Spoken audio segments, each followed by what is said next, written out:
Growing up, sports can be a very valuable tool for children. But with the injuries the way they are, is it worth it in the long run? Brain injury as a child can affect you greatly as an adult, in that the deficits that one acquires from a brain injury as a child can persist into adulthood. If you lose brain tissue as a child and that tissue is not there and you lose the function of your arm and leg, that's a rather severe injury, and that certainly persists more into adulthood. With sports injuries becoming so prevalent for children, schools all around America are cracking down on ways to protect their students. One school in particular is High Point Central High School. I sat down with their athletic director, Mike Cook, to find out what their school is doing to ensure the safety for their students. Last 2 years ago, the state of North Carolina came up with this thing called the Wellner-Gefeller Act, which is a concussion prevention and concussion information system where each parent and athlete and each coach and administrator in the school have to sign a information sheet stating that they understand about concussions. Well, I think the biggest thing that we've done is technology in football helmets.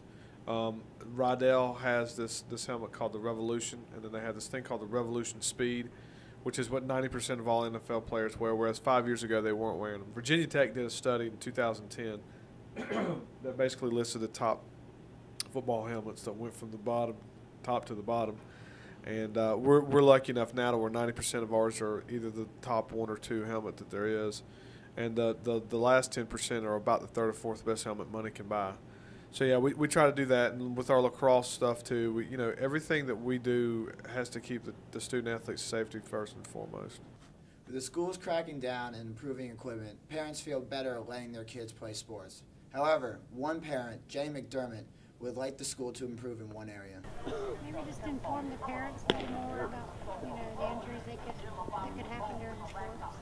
I don't think some parents know when they put their kids in sports. While changing rules and improving equipment plays a big part in keeping the kids safe, Mike Cook feels that it is not the most important thing in student safety.